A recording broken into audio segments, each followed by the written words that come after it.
His Promised Land, Chapter 9. The first adventure prompted me to move to Ripley, where there was an iron foundry. To give you the real background of my activities, it is necessary to tell you about Ripley in 1845. At that time, it was as busy as a beehive. There was no town along the Ohio River except Cincinnati that was in its class. There was a group of live men there that made it in the center of industry and finance. There was Samuel Hemphill, Archibald Leggett, the Boyntons, Thomas McGeoghegan, James Reynolds were the leaders. There were the upper and lower boatyards, busy the year round. The upper boatyard was the oldest and larger of the two, located at the mouth of the Red Oak Creek. There was a jut of land below the creek which gave the boatyard a safe harbor, winter and summer. 100 flatboats were made here in 1 year for Vevay, Indiana, to float hay down the river. These boats were turned out in quantities and very rapidly all winter long.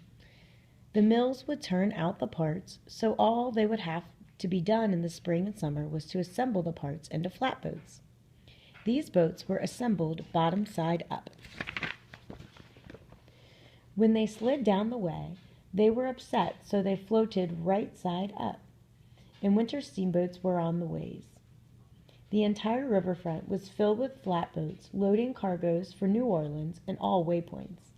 Winter and summer there flowed down the river highways into the town, a continuous stream of logs night and day. Only pork was packed, as the South did not feed beef to its slaves. The slaughterhouses were in full blast at all seasons. Flour mills, both water and steam, ground up the grain of the neighboring farms, which were very fertile. One mill, located back from the river, had an overhead gravity runway, sending the barrels from the mill across the creek down to the bank to the flatboats. All winter long, the farmer and his family were busily engaged making pork and flour barrels and tobacco hogsheads. These were brought to town either on sleighs or by 4 to 6 horse teams. At times, the farmers killed and packed their own hogs. A wooden mill made most of the jeans for the town and flatboats. There were still Jacksonian gentlemen who wore blue jean suits with brass buttons and swallow coat-tails, who devoted as much time to keeping their long rows of brass buttons shining as the men of today to preening and cleaning. This little town was so rich that the Panic of 1837, it sent its funds to help New York banks over that depression.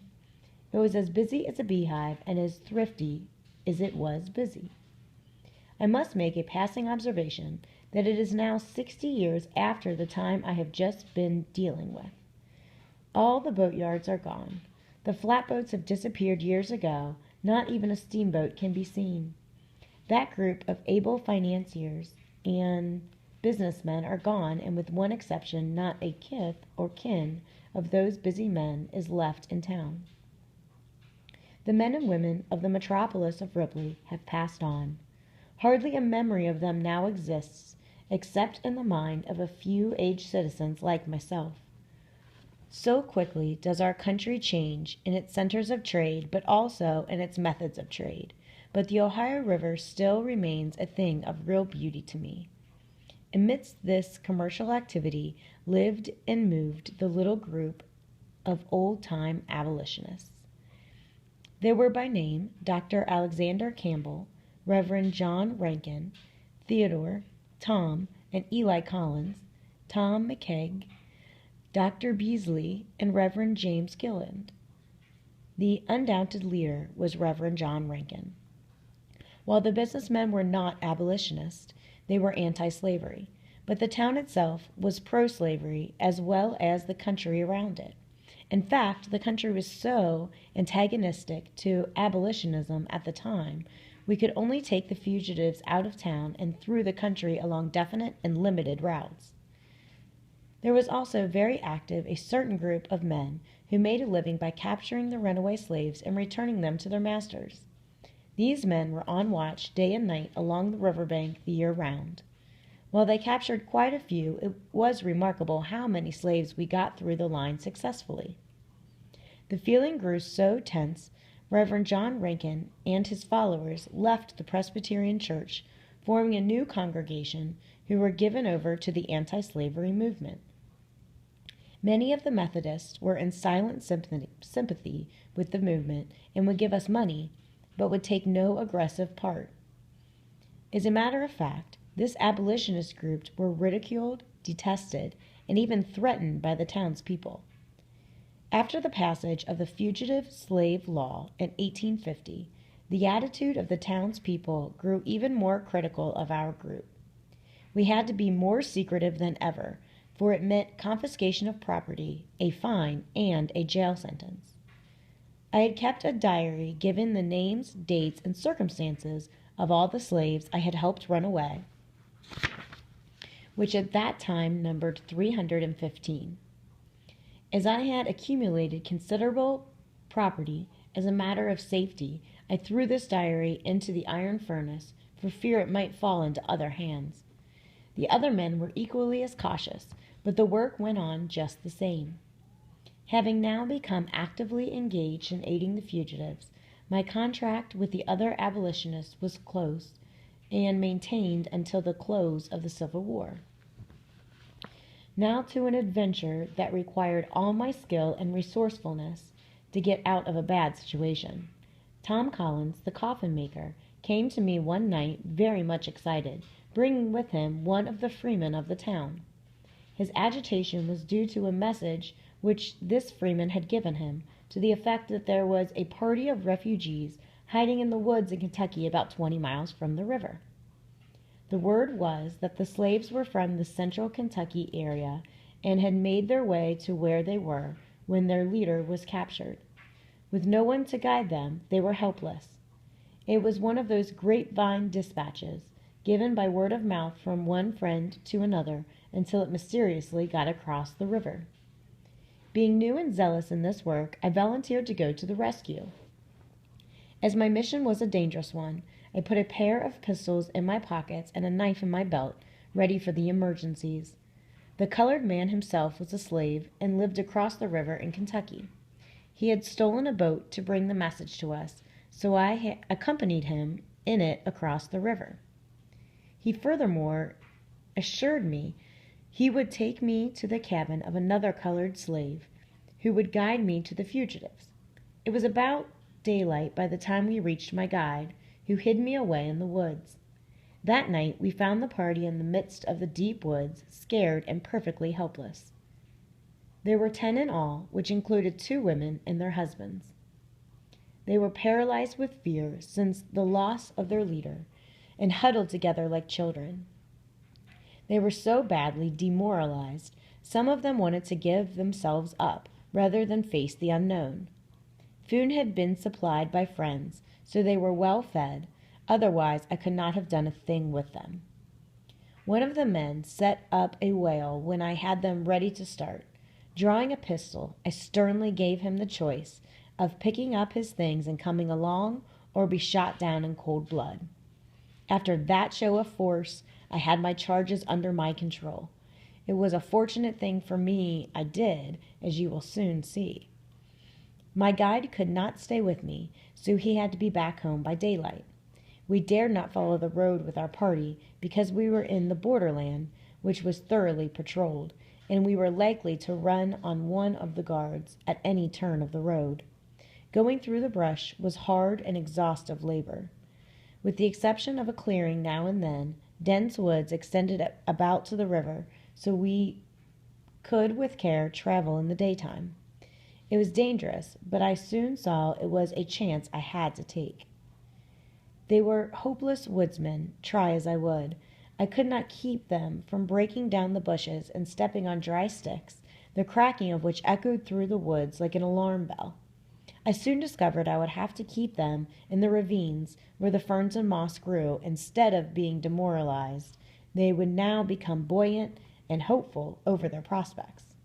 In spite of my warnings, one of the single men, being thirsty, decided he would look for a spring.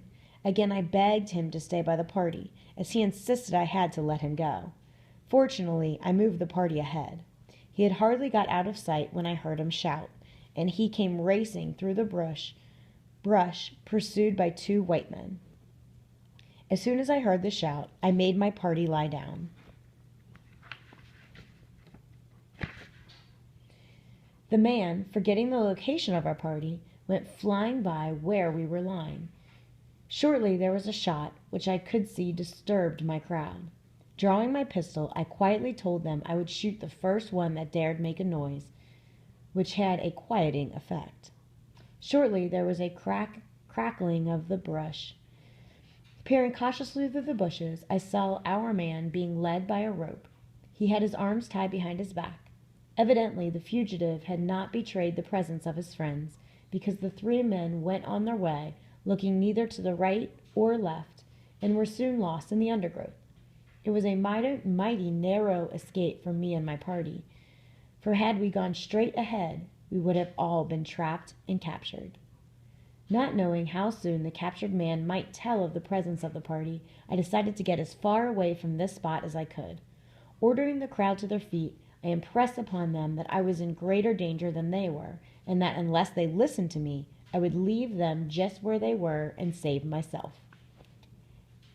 Everything went well until we came to a road. Hiding my party, I advanced to make a survey of the situation. I found a well-traveled road, which I was sure I could not get across in daylight. Now the party wanted to push ahead, and it was only after more threats that I got them safely into the brush. It was a good thing that we did, for we had hardly hid before a party of white men on horseback passed along in sight of where I was lying. From time to time wagons rumbled by, so that I did not dare to let any of my party get out of sight, in fact, move without my consent. We made the river all right, but I was 24 hours ahead of my schedule, and Tom Collins had not figured I would travel by daylight. Consequently, there was no boat awaiting our arrival. I had no other alternative than to push straight down the bank and take my chances. My chances proved very poor, because I ran into a patrol. Seeing the size of our party, he turned and ran away. I knew that the whole countryside would soon be buzzing like a hornet's nest. Making my people throw away their bundles, I started along the bank as fast as I could, with the fugitives following. I could see the lights of the town, but they might as well have been on the moon so far as being a relief to me in my present situation. I knew there were always boats about the ferry landing. My one hope was to beat my pursuers to them. One of the women fell exhausted. I only stopped long enough to tell her to follow us if she could, because I could not wait. Sure enough, at the ferry, I found one lone boat. The next thing was to find the oars. I sent the whole crowd stomping through the brush in search of them. While we were wildly searching, I heard the cry of hounds. The patrol had worked faster than I thought.